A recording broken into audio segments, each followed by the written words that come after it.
rapeseed oil. Okay. And hit it with just a little sea salt and some pepper, and then a little bit of that cilantro from back there. Oh, wow. Chop it up. It's, you're know the what I'm chef. saying? We make it do what it do. Okay. You know what I mean? Because we trying to do the best that we can. Right. Because I'm sorry, I'm down with Sandtown Pub, and I'm gonna eat me a chicken wing. Yeah. I know that's right. But I try to mitigate. Yeah. And one of the things that I'm kind of ashamed of is that a few years back I became very ill. I had pancreatitis, right, and I changed everything. I was down to 100 or a couple. 200 and maybe 12, 15 pounds. I gone from 300 to 215 in like, Greg, a month maybe? A month or 2 months, I went from 300 pounds to 215 pounds.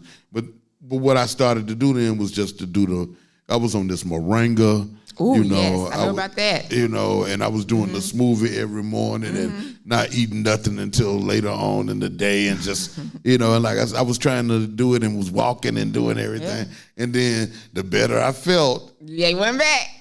The better I felt. I already know. Here come the cookies. Here come the cookies. So anyway, I got to change. I got up and walked this morning though. But let me ask you a question though. When you stopped eating certain things, and then you started back, did you notice anything like any discomfort or taste or anything like that? Because I know I used to love cheese.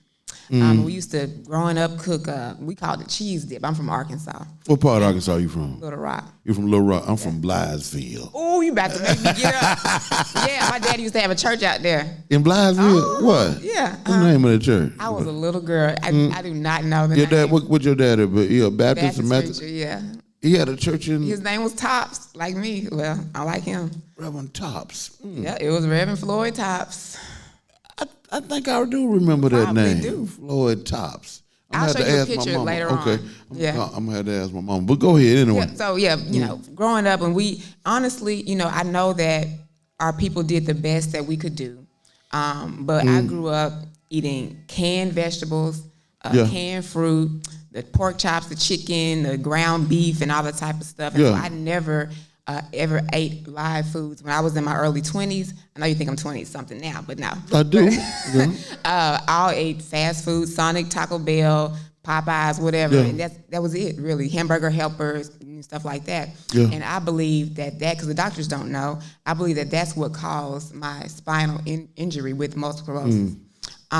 But I stopped eating cheese dip. We used to eat Velveeta. And one day I said, you know what? I'm finna let's some at the house now, sis. But look. I stopped eating it. I said, I'm finna have me some Velveeta. This was a while ago. But it tasted like plastic. Yeah. I was wondering if you had the same experience when you stopped eating. Oh, no, you got some something. bad Velveeta, I think. I don't know, but I was like, I'm done. No, I mean, it is. I mean, because that's what it is. It's processed cheese food. Yeah, it's not real. It's not real. But there is real cheese, but that ain't real cheese. But it should be good, though. With the damn, what you call it? What you put in? What's the can? Rotel. Rotel. Yeah. You know what I'm saying? Rotel healthy. Not in that can. Maybe in your garden back there. It's tough. And you're right. And you say the doctors don't know. But I think the doctors do know, I think that they're participating because it keeps them in business. Because it's a sick care system. I see what you're saying. Yeah, they know. But they don't tell us because with my diagnosis, they say, well, we don't know, and nationwide or worldwide, we don't know how people get this. Right. Same thing with cancer, somewhat, but. I do think, like you said, and we hear about people like Dr. Sebi and other people who have claimed to heal through, herbs and foods and stuff like that. I think that's real. I think so as well. I think you can eat yourself healthy or you can eat yourself to death. Okay. But I think the major component I think is psychological, and that's the piece that is left out of most regimens that people engage, myself included, because I'm doing good as long as I'm psychologically healthy, but when I start to slip into depression, then I compensate with different substances and foods and whatever else I put in my body, because when I don't feel good, I search for a way to feel good. But you hit something right there, because that kind of stems towards mental illness. Yeah. And I believe certain foods cause mental illness. I really do believe that. I remember one Christmas, this was a while ago, my sister came in town from Houston, and they made all this ham and stuff. Honey, I was eating ham every day.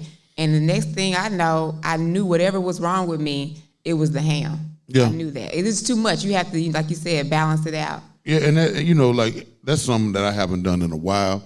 The pork, I ain't done that. Oh, and God knows when. You know what I mean? No, but since I originally got sick, and because I went to a homeopathic doctor, as well as the Kaiser at the time. I was balancing out because I didn't trust Kaiser, so I was going to the black man holistic doctor, and he put me on this machine. And dude was like, and I'm gonna hook you up with him too, because he's a bad man. Let's do it. Dude put me on the machine and it read me and told him what was wrong with me. He was bleeding me, and all kinds of massage, all kinds of suction, and you ever had the suction when they put the balls on you and light the balls and they suck onto your body, and then they pull the poison and stuff out of you. I mean, and take a little thing and then hit you and bleed you and just allow toxins out of the body. This dude prayed on me. This dude did all kind of stuff. This dude took like what sounded like hedge clippers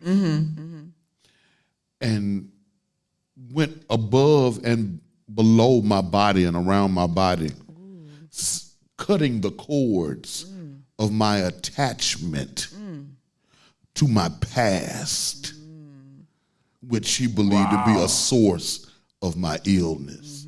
You know what I mean? And so what was the result?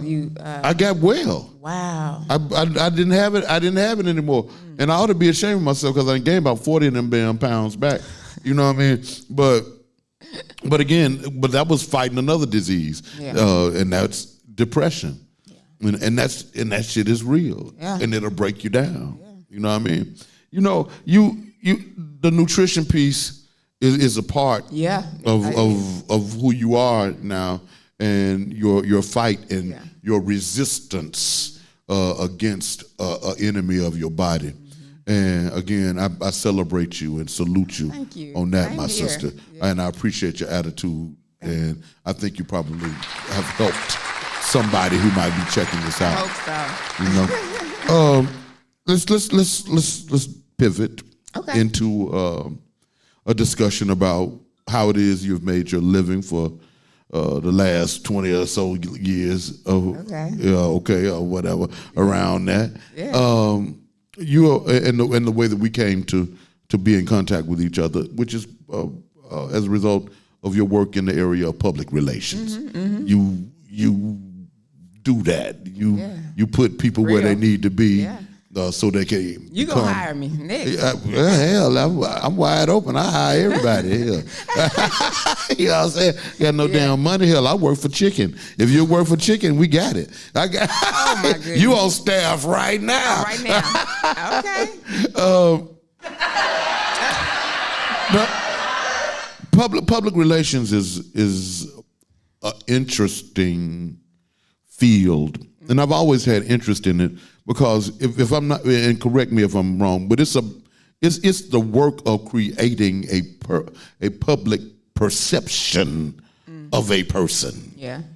And people place high value on that, because folks are able to look at how much they can benefit from having a person help to craft their image. Am I off base about public relations? You're definitely on point. The thing about it is, though, a lot of people don't understand what a publicist does. They don't really understand what publicity is and how to navigate that to be successful. For instance, if you're not already on a platform, you can't expect a publicist to wave a magic wand and make you famous overnight. It doesn't work that way. Right. Now, if you are on a platform, oh yeah, we can get you to CBS, Fox, NBC, or whoever, because you already have a connection and a reputation of being in that space.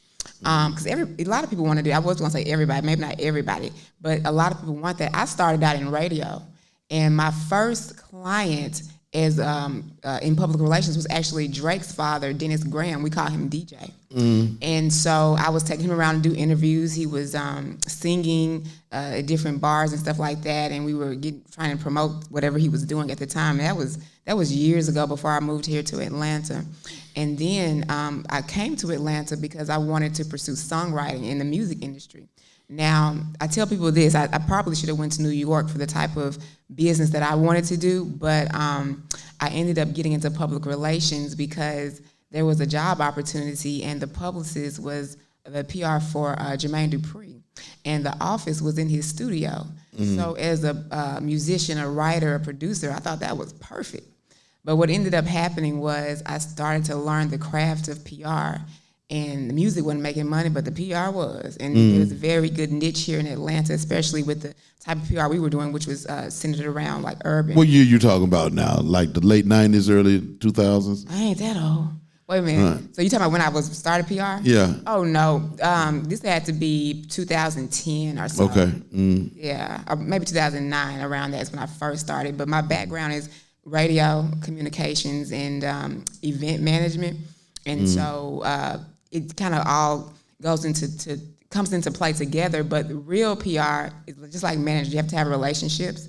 And then I learned how to work red carpets, and we were working with a lot of big networks like Weinstein Company, then networks like TV One and OWN and stuff like that. And so just being around that, it really helped me to network, even though it wasn't music, but it still was the type of category where you need to be in that circle. And so that's how I started. Yeah, it's something, working in that space in what they call, quote, the industry, unquote, like that's the only damn industry. I know you know. Yeah, I love it, but I hate it because I don't play that shit. I don't play that this person is more valuable than this person game with life. I don't play that. You know what I'm saying? And that's a necessity to be a part of the industry. You have to buy in to this person is more valuable than this person, and this person ought to be celebrated and lauded, and this person ought to be ignored. Ain't nobody more important than me. So that messed me. Definitely. Being in that space would mess me up. Because I'm a preacher. I'm an educator. I'm an academician. I'm an author. Hell, nigga, I'm a star.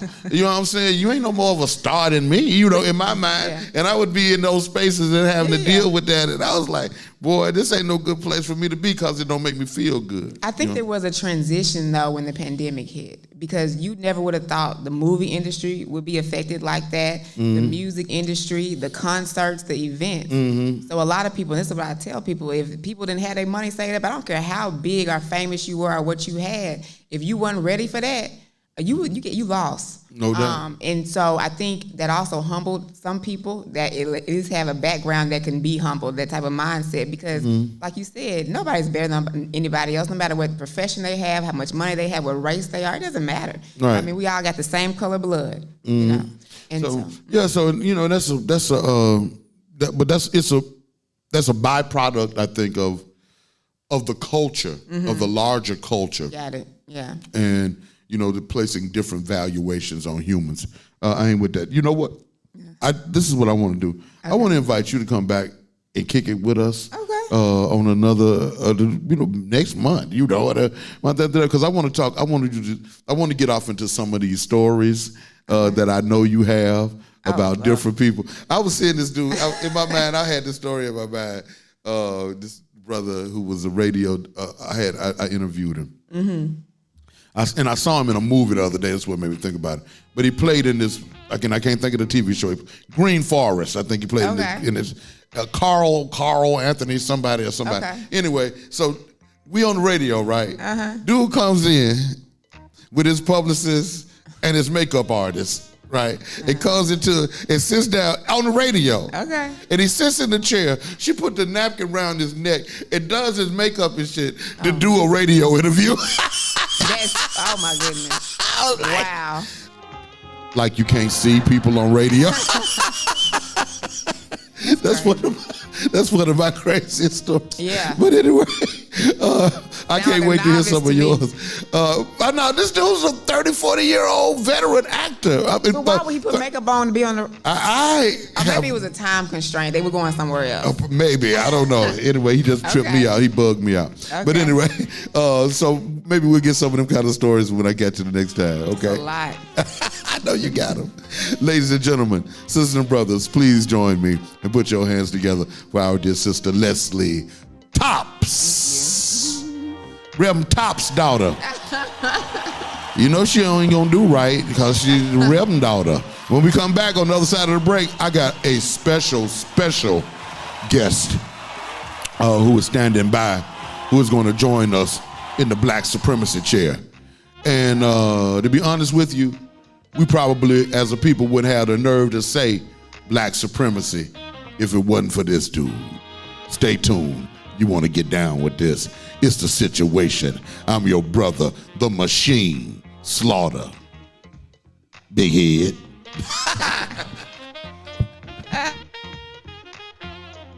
Don't touch that dial. We'll be right back with...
sun, yeah, she came running to shine on my good side and take the clouds away.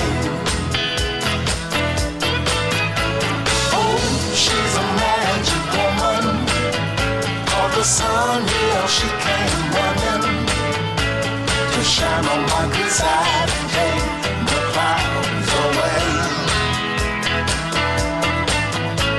Oh, she's a magic woman, broke the clouds and brought back the sun again to shine on my good side and take my blues away. I learned how to love again. I took the wing and I flew to the sun again. Just open my arms and watch me flow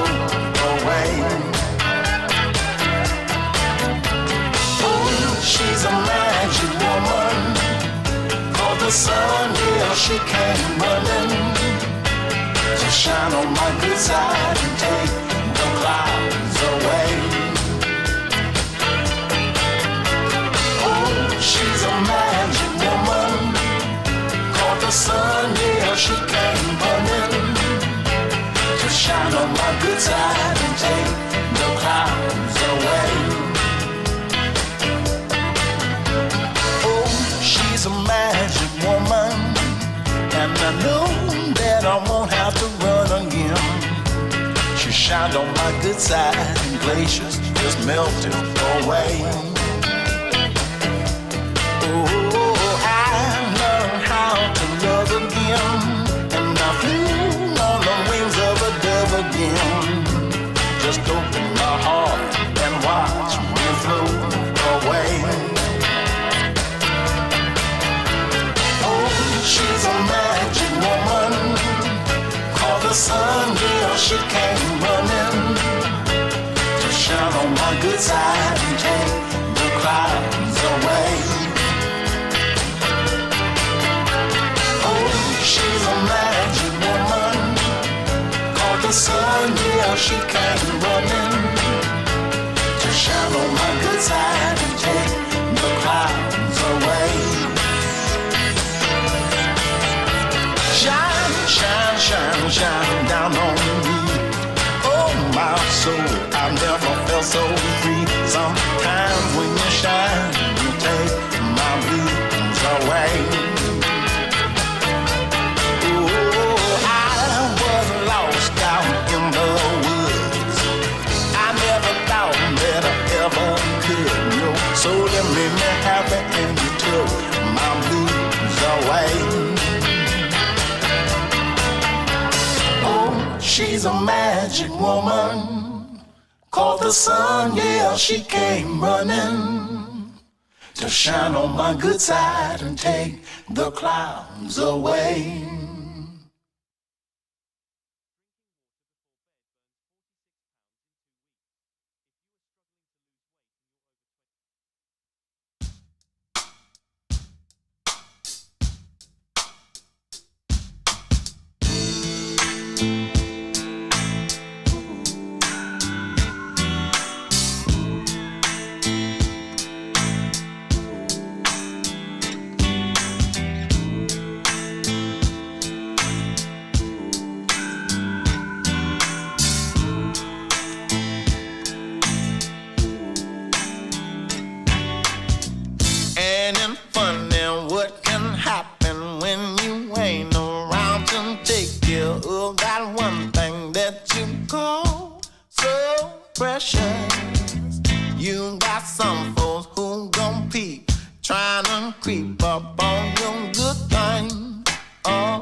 She was creeping in the back door.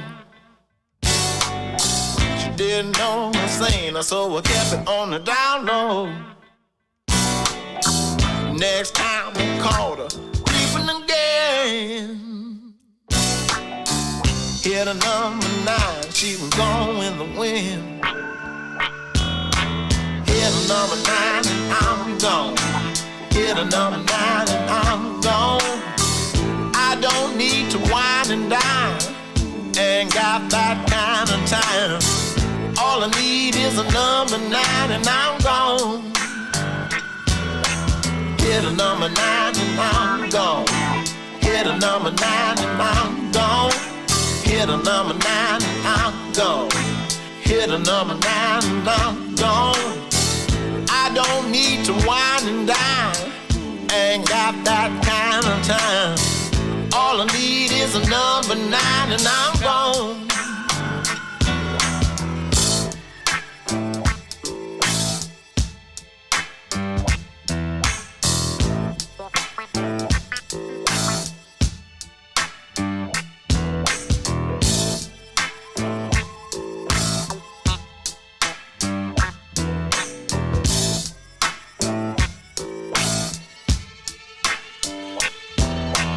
Hit a number 9 and I'm gone.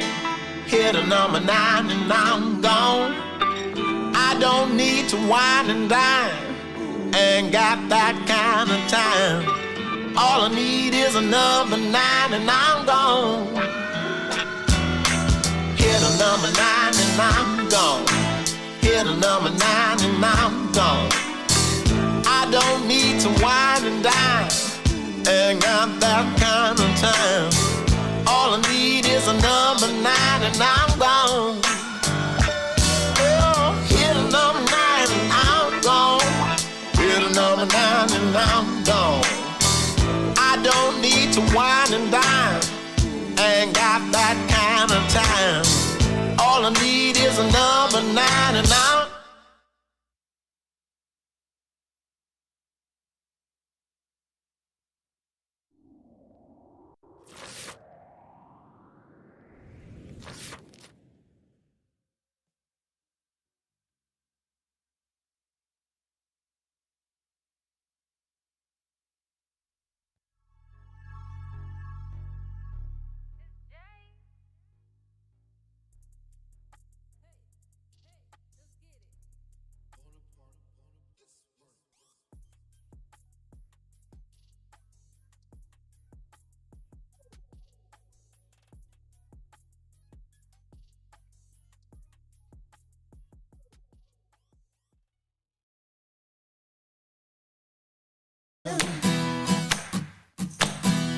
Come on now.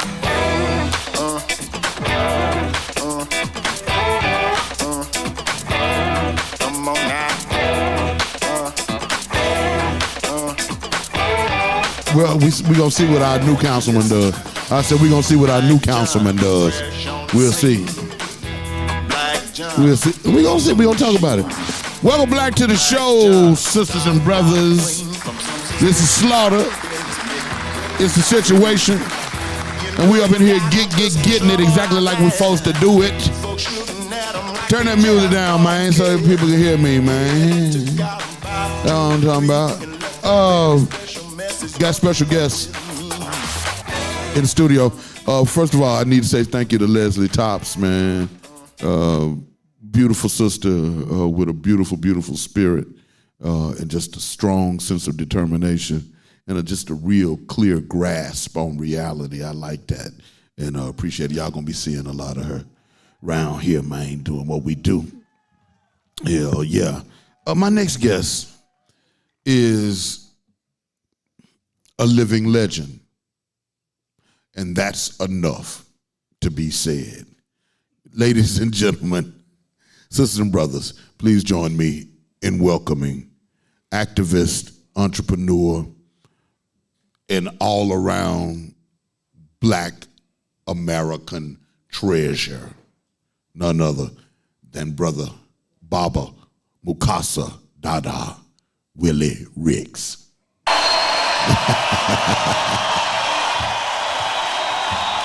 Man, unbelievable. We got you on the show. Yes, sir. Glad to be You here. on the situation. I'm sure this is the high point of your life. Yes, sir. I'm just jiving. Man, glad to see you, Baba, man. It's a blessing, man. Thank you for honoring us with your presence here on this little old show hours, man. We just trafficking in truth-telling. And if you're going to traffic in truth-telling, we need to traffic with one of the major traffickers. So you ain't doing nothing unless I wouldn't be doing nothing unless I had you on the show. So thank you so much for agreeing to come through and kick it with us. Well, thank you very much. And when Abernathy was introducing Dr. King, when he was saying all of what he was saying, Dr. King said, I sit here and I wonder who he was talking about. Right. So are you talking about me? I'm talking about you, brother. I'm talking about you. Now, you're speaking of Abernathy. Now, I knew Abernathy, and I had the opportunity of meeting him and kicking it with him in some private spaces, and he was a real funny dude, a real comedian, and it was cool. And I don't want this to sound morbid in any way, but bruh, you're the last man standing. Pretty much. Pretty much. I mean, Andy's still around, but Uncle Andy. Uncle Andy, big Uncle Andy, still around.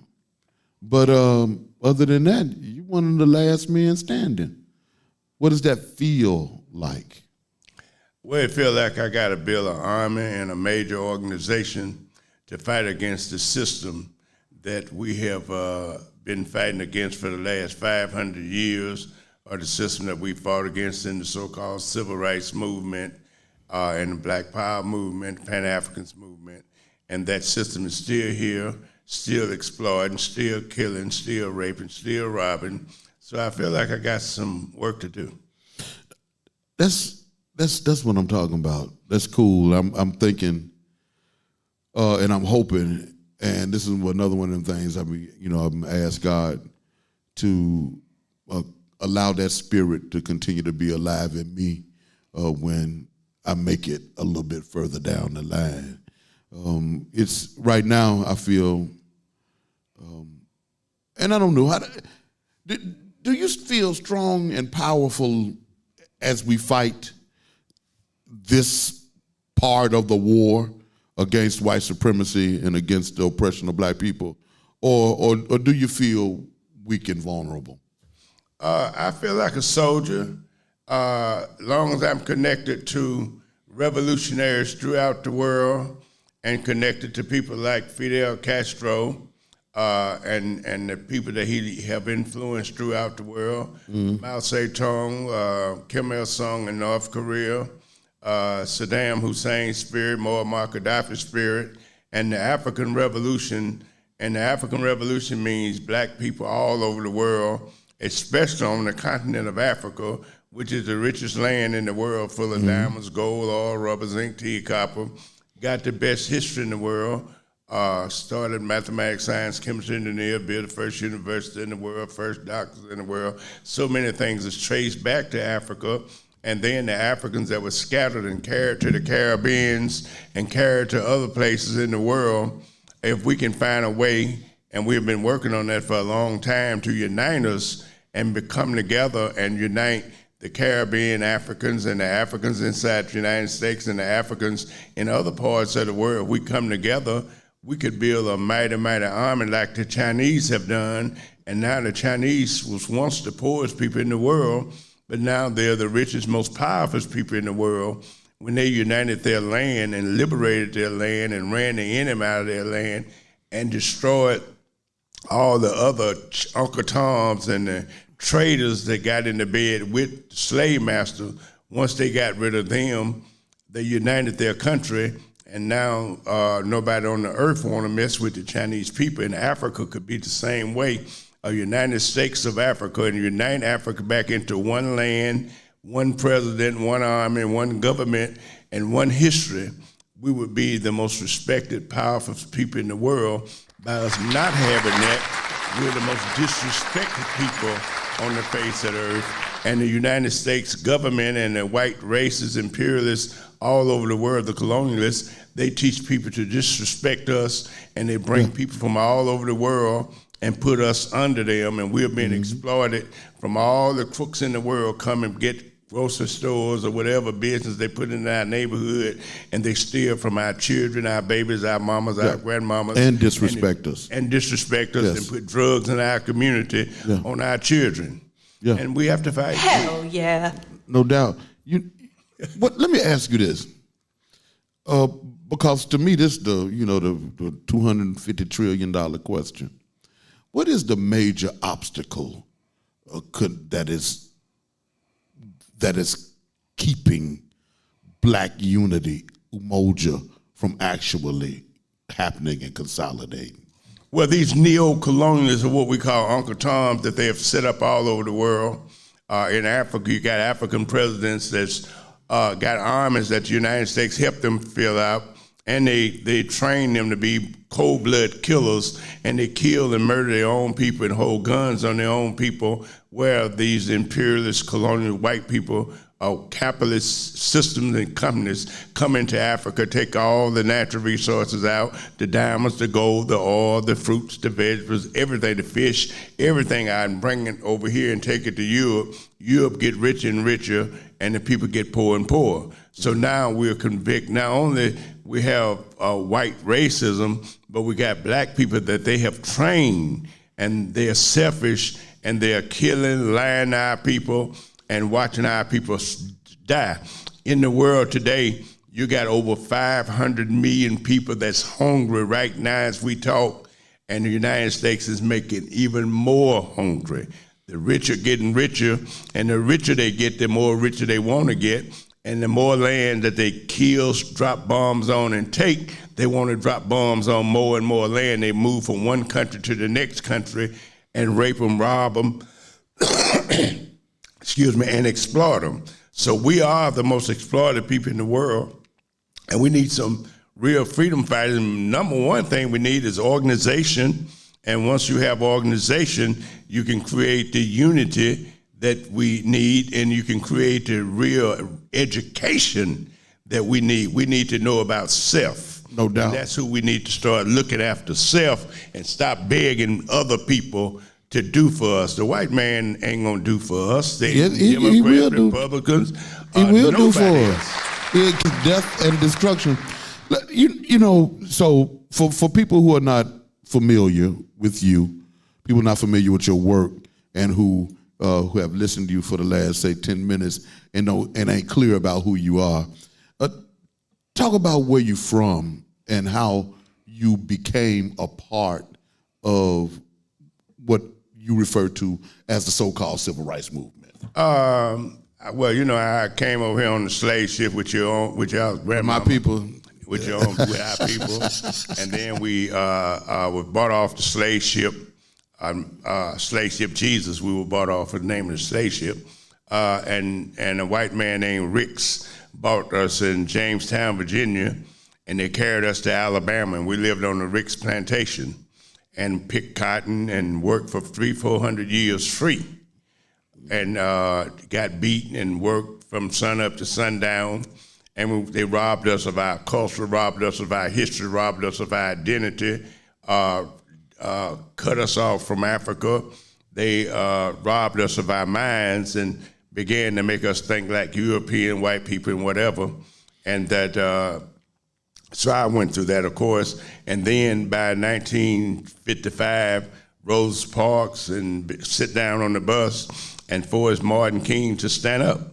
Mr. E.J. Nixon and Mr. Say and those, they called a meeting in Martin Luther King's church. And when they called a meeting in Martin Luther King's church, Dexter, he came to the meeting, and they said that, that Miss Parks had sit down on the bus, and now we got to create this movement and carry it on.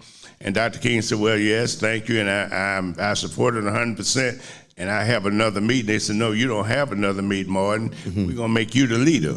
So Martin was chosen to be the leader of that movement, and then the people came together, and Martin joined in with other people who were crying for freedom all over the world. And once he joined in with them, he was called to Africa by Kwame Nkrumah, when Kwame Nkrumah was the first black nation to run the white man out of Africa. When he ran in Ghana, when they ran the white people out of Ghana, and they became the governor and the president and the leader and took over the whole country. So now you have a free, liberated land on the continent of Africa in 1957, and they invited Dr. King there, and Dr. King predicted that one day black people will return back home to Africa.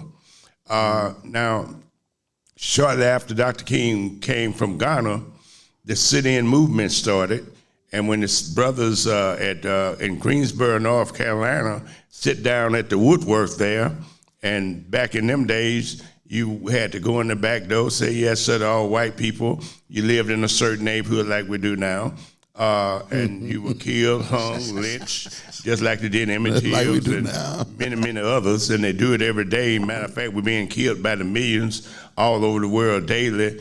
In the last 5 years, they have killed over 7 million Africans in the Congo. And the Congo is the richest part of the world. Yeah, and the Belgians and the French still everything. Yeah. So here, and we had to go in the back doors and just all kind of racism. We was under apartheid. And so when the brothers sit down in Greensboro, the sit-in movement, they put them in jail, but all the other colleges stood up, black colleges stood up. And when they stood up, they started marching and sitting in and protesting, and that I joined in that, and I joined in from Chattanooga, Tennessee. I was there with C.T. Vivian. And so good brother. Vivian, he was one of my guides. Great big uncle. Matter of fact, C.T. put the first microphone in front of me and told me to speak. And I made the speech so powerful that the police came and put me in jail and got me off the microphone. And he was so proud of me from that day on. And that so in Chattanooga, we started the sit-in movement. And then I led the first rebellion there through the first bricks and balls that white folks through the movement. Yeah. Through the first bricks and balls, and we threw balls and bricks back, and we fought. And Dr. King and those the NAACP sent their staff there to try to teach us about nonviolence and tell us not to fight back. When they spit on us, don't fight back. When they hit you in the face, don't fight back. And I thought they were crazy. And that the guy who taught us, he was slapping people. And I said, let me slap you. If I don't believe that shit you're doing, talking about let the white man slap you. So I went up there and he said, slap me. Was that the Highland School? No, that wasn't Highland. That was another church in Chattanooga. Okay. And that boy, I went up there, I slapped that man so hard his head, spin around his head. And from that day on, I practiced nonviolence with John Lewis. Matter of fact, C.T. Vivian recommended me to Martin King and John Lewis and everybody. And John Lewis and Ruby Dodge Robinson sent me a ticket to come to Atlanta, and SNCC was just forming, and I formed with SNCC, but on CT's recommendation. So when I came to SNCC, I was CT's boy, and the first assignment I was given to assignment by Julian Bond to help do a mailing, and Julian gave me a mailing of about 1,000, said, you and y'all do this mailing tonight.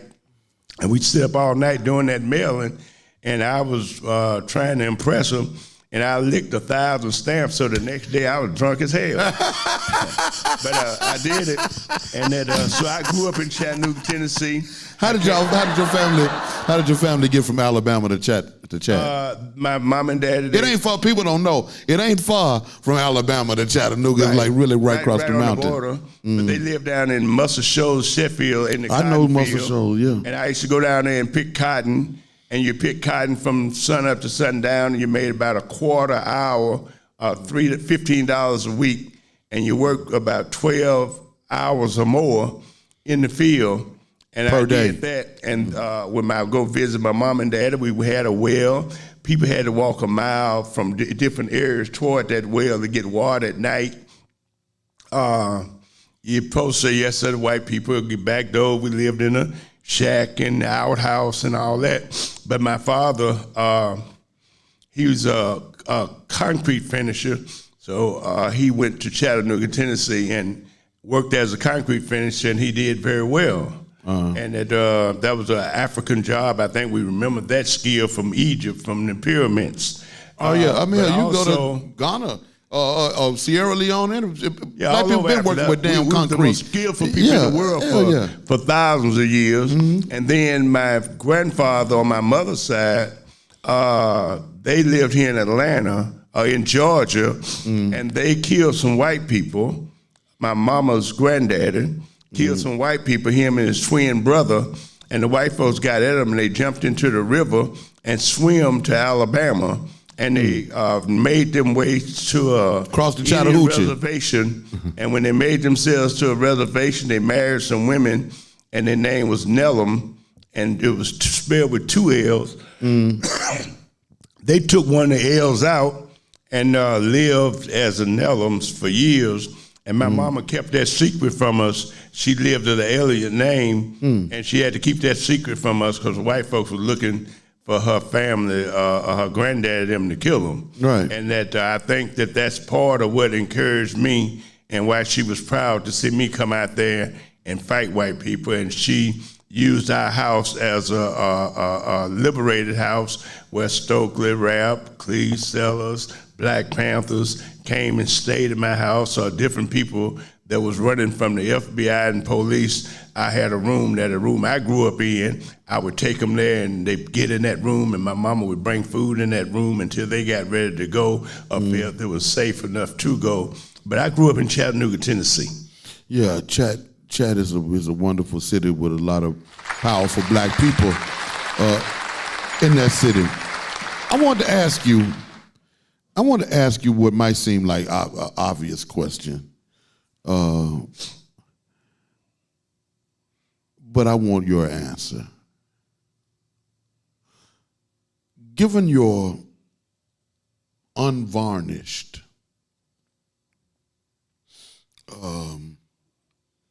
uncompromising attitude and approach to life and dispensing and sharing truth, how is it that you have been able to avoid being murdered, destroyed, classified as a lunatic, or some other kind of way, and in some other way disgraced to the point where you can no longer speak? How have you avoided that happening to you? Well, I have been, I started off, when I got in the civil rights movement in Chattanooga, Tennessee, they burnt crosses in my yard. They threatened to kill my parents over and over again, and so many threats, and they made terrorist attacks against my family. Matter of fact, at one time, I made a speech of Black Power, and the next day, early that morning, a white man was waiting near my house, and when my sister came out the house holding 2 of my little nieces' hand, taking them to school, that man ran over my sister, and when she got to the hospital asked, "Was you Willie Ricks' sister?" And she said, "Yes," and they refused to wait on her.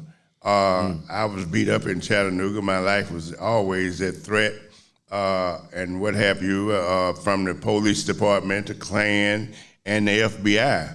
So even back then, I was put on the most dangerous lists of the police departments. And they even took my pictures and passed it around up in the mountains of Tennessee, telling white people if they ever saw me to deal with me. So I dealt with that. Now, then I went into join SNCC. And when I joined SNCC, I went to Albany. Dr. King got me out. I went to Albany with Dr. King in 1961, 62. In 62, they machine gunned our houses. They threw dynamite on our houses.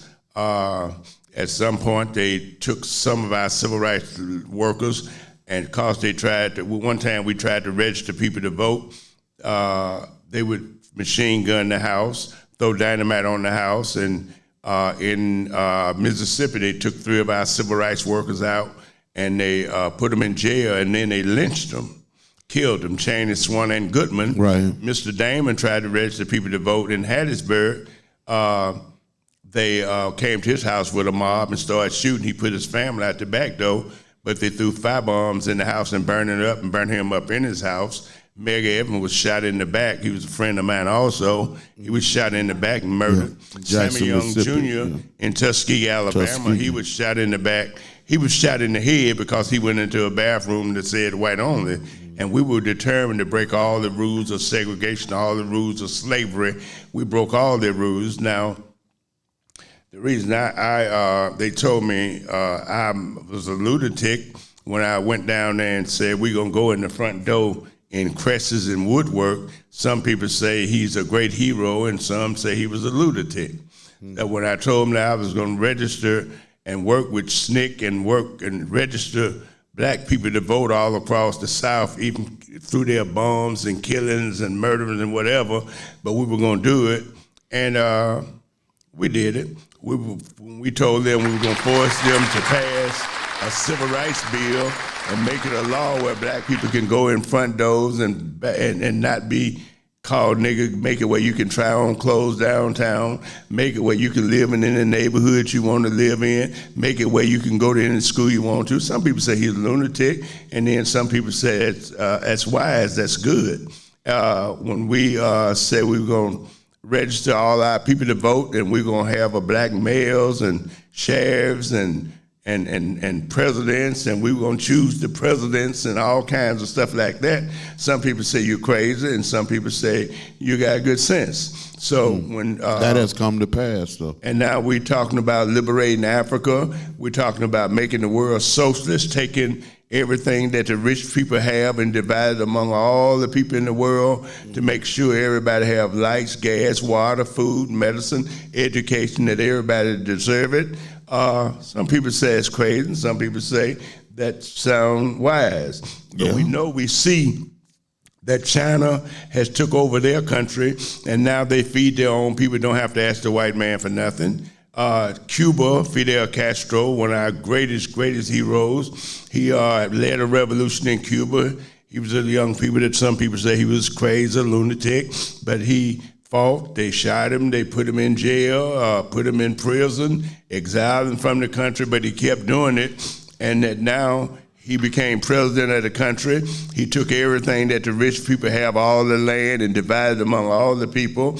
All the doctors left the country, and when they left the country, people left with 3,000 doctors to serve 20 million people, and which was impossible. And yet they ran them out, and then took over the army barracks and put a medical school there, and now Cuba have almost 100,000 doctors, and they send their doctors all over the world, and they use the army barracks that the European America used to have there, and they give bring in children from all over the world and make doctors out of them. Matter of fact, I sent my son. When he was 18 years old, they were trying to dog him here and want to shoot him, kill him, put him in jail, drug him like they do all the other children here. I sent my son to Cuba when he was 18, and when he came back, he was a medical doctor and worked at Morehouse Medical School, and he was advanced than all the other doctors there.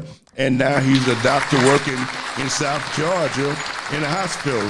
So there'll be those that's against the movement, and there'll be those that's for the movement. And I'm not only saying that, I'm saying that communism is the best system that we could ever have. It's God's system. Jesus was a communist, and that what we want to do is take everything that rich people have and give it back to the poor. We want to give... Because that's where they got it from. We want to give everybody everything that they need to live, just like they do in Buckhead, like these politicians and whatever. You vote for them, and then they run the Buckhead with their hat in their hand, give all the money to Buckhead, and leave the people in these neighborhoods poor, hungry, nowhere to eat, nowhere to sleep, no nothing. So you ain't no mayor, you ain't no governor, you ain't nothing if you can't put all the people in a house, if you can't put all the people in school, if you can't put all the people in hospital and medicine, if you can't get the people free medicine, if you can't have doctors available for everybody at all times, then you're not a politician. Matter of fact, these are fake politicians anyway, because they have no power to do nothing. So when you give people a mayor position, but yet he have no economics to solve no problems, and most of them end up going to jail for stealing $5, $10, $20 right here in Atlanta. Mayors went to jail, and now you got the ones that's been in the mayor waiting to go to jail and don't know if they're going to jail or not. Right. And the members of their staff going to jail. So these people ain't got nothing. So what they do is put you up there and give you the name mayor and take all the money and economics and banks and give it to the white folks and factories and send the buckhead out there where the white people live and what have you. And just like when the so-called white people came here and the Africans came here on slave ships, they built land grant colleges all over the whites' neighborhoods where you got colleges everywhere, and then they gave them money from California to Virginia. They gave them land and what have you, and didn't give us a damn. Put us in slave 200 years. Told us we were free. Didn't give us no money. Didn't give us no land. And Fred Douglass said, the only freedom you got is freedom to go hungry, freedom to starve, freedom to live in like nothing in huts and stuff. And that's the only freedom they ever gave you. So this country have no intention of helping people. Their job is to make more people poor. Dr. King said the more lands they take from people, then the more lands they want to take. The more money they get, the more money they want. So ain't no way to live with this system. Living with this white man is like a chicken living in the cave with a wolf.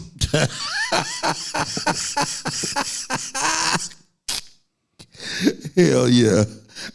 You ain't never lied. You ain't lied yet. And I love it. This is what I got to do, because we got to go today. But I got to make a date for you in the not too distant future. Well, we need revolution. And let's do part 2. Let's have part 2. We need revolution. And we need to fight and take back what's ours in the world. Stop begging and whatever. Ain't nobody gonna do nothing for us. We gotta do it for ourselves. If they sending us toward concentration camp, we need to burn down all the jails, get our young men out of them, and send them home to their mamas, daddies, wives, children. Send them to these women, make some babies, take these women out of jail, prison, take our children from this white man to get rid of those guns and get rid of the drugs in our neighborhood, and shoot down the airplanes that bring the drugs in, shoot the police that protect the drug dealers, and go and feed and clothe our people, and not allow drugs in our community. If you don't control your community, if you don't control your country, if you don't control your land, you'll forever be the slave, and everybody in the world gonna bully you.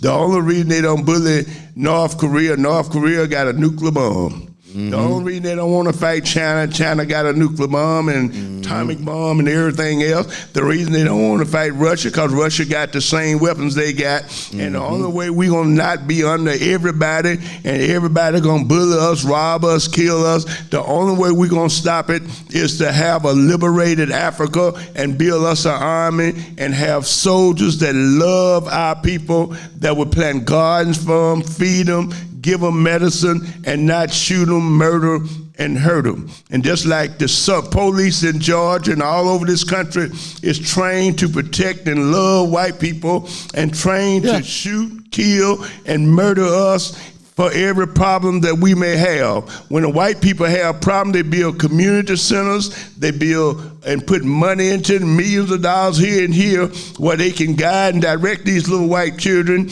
Whenever there's a problem in our neighborhood, they're more brother to call the police in. We need 1 million police. You don't need no 1 million police when people are hungry. Right. You need food. Right. You don't need no 1 million police when there's a housing problem. You just build houses. I was just in Nicaragua and Venezuela.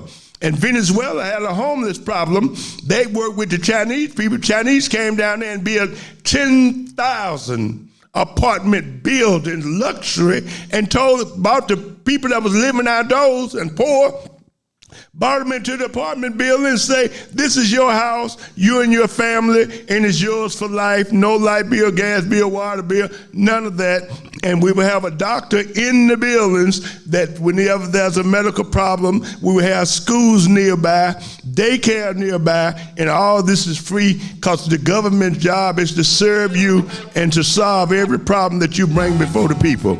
And the United States is trying to overthrow the government of Venezuela. Yeah, right now. They're trying to starve them to death, and starving people to death is worse than dropping an atomic bomb, because when you blockade the country where food and trade can't be done, you block them from getting medicine, you block them from getting food, you block them from getting all the things that it takes for human beings to live, so you make the people live miserably, you cause millions of babies to die like they have done in Cuba, but Cuba survived them and still survived and is still strong and told America, we don't need you.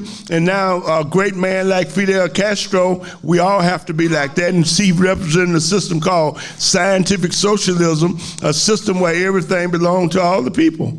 All the money go back to the lowest people to bring them up. And under capitalism, all the money go to the highest people to make the people lower and lower and lower and lower and lower. And these are criminals that's on top. Yep. All of them. Capitalism is a criminal system. And the governments that operate under that system, capitalism, are nothing but criminals. I'm saying the Democrats are criminals, the Republicans are criminals, and all these black folks running around here lying to you criminals like they gonna do something for you, like they can do something for you. They're nothing but a bunch of Uncle Tom neo-colonial puppets for the white slave master. We need black power. Peace black power. And black power. Ladies and gentlemen, sisters and brothers, Big Uncle, the legendary Mukasa Dada, Black Power, Willie Ricks. Black Power. Black Power. Hell yeah. No doubt about it.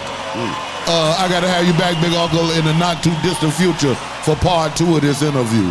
You bring it. I don't even know how you got that much strength and energy to bring it like you bring it, but I'm glad that you brought it. Thank you. Bless your heart, brother. Bless your heart, Big Uncle. Love you and respect you. Yes, sir. Yes, sir. All right, man. That's the way you come back in for the new year right there. Y'all need to quit playing with me, man. This is the situation because we in one. And when we come back on tomorrow, we're going to have more guests. We're going to have more opinions. And we're going to be fighting white supremacy. We're going to be trafficking in truth-telling. And we're going to be grabbing white folks by the hair and pulling their ass down Peachtree. That's like we supposed to do. Just like Big Uncle just did us now. I did. Until tomorrow. Peace to peace. To the Archbishop and the Holy Family, to the beloved community I love so well. To my video engineer, Craig.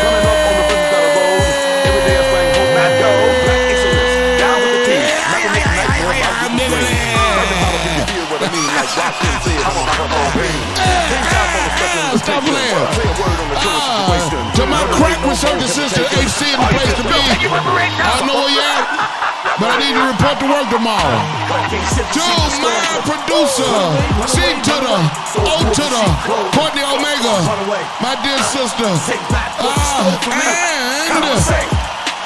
to the Grand Imperial Slice Master Supreme, big not little. None other than Scott the Rock on hand claps, on applause, and special effects. And you, all I want you to do is love me, and I'ma love you black. Holla at you tomorrow. Peace, power, and if you got one, tie your shoes. Sucker. Thank you, African.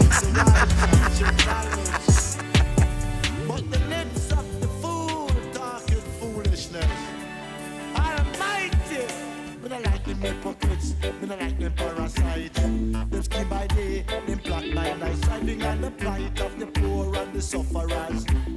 Oh, Jah know them are backstabbers. Jah know them are bloodsuckers. I can't take them vampires, 'cause I'm a free.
stealing, stealing and concealing, playing with the people's feeling. Do they know the most I watching them? Them better know I'm man watching them. Cause I'm a free up fighter.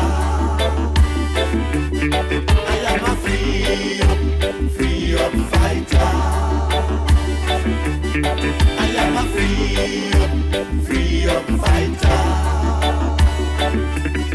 I am a free up fighter. Cause I'm a free up fighter. I am a free up fighter. I am a free up fighter. I am a free up fighter.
Shedding the blood of my people. They are sucking the blood of my people. people. No more shedding the blood of my people. No more sucking the blood of my people. No more shedding the blood of my people. No more sucking the blood of my people. No more, no more. Our blood will shed no more. No more, no more. Our blood will shed no more.